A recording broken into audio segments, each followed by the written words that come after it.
Наверняка не раз вы встречали в наших городах заброшенные и разворованные здания. Никогда не задумывались, а почему они находятся в таком плачевном состоянии? Мы расскажем вам об одном из них.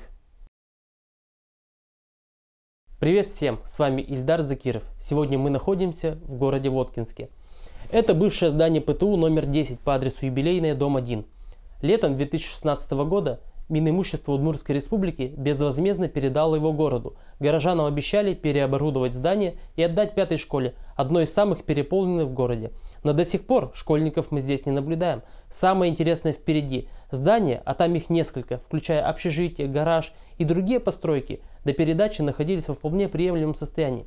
Начальник управления имущества администрации города Воткинска Алексей Петрович Горбунов докладывал на одном из заседаний городской думы Воткинска об износе здания порядка 30%.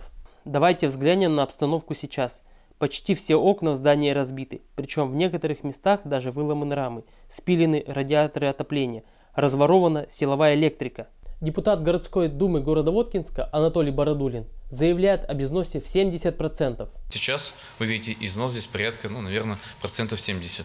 Представьте, какие деньги потратит город на восстановление сейчас. Только представьте себе, у объекта не было охраны почти год. В июле 2017 года Управление муниципального имущества, возглавляемое гражданином Горбуновым, все же решило выставить защиту от хулиганов. Все 4 проведенных конкурса на охранные услуги выиграла ООО «Охранная организация «Феникс» со средней численностью штата 1 человек.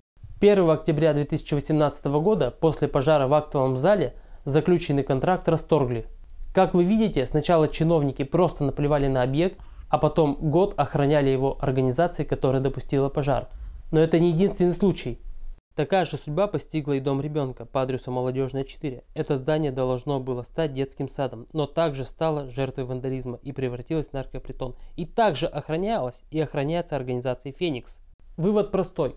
Управление муниципальным имуществом во главе с Горбуновым не уследило за муниципальной собственностью. Итогом оказались разбитые окна, разворованное мародерами имущество. Подозрительная организация получила больше 1 миллиона рублей за охрану этих объектов. Но кажется, у нее что-то пошло не так. В здании ПТУ сгорел актовые и спортивные залы. Власть лишила горожан дополнительных мест в образовательных учреждениях своей некомпетентностью. Почему нами управляют люди, которые не могут просчитать за несколько шагов вперед и только умеют залатывать дыры от собственных ошибок? Мы направили заявление в прокуратуру по данному факту. Только в наших силах остановить этот беспредел и создать достойную среду для наших детей. Если у вас есть информация, вы можете прислать ее на нашу электронную почту. Анонимность гарантируем. Присоединяйтесь к нам в социальных сетях, ставьте лайки и распространяйте это видео.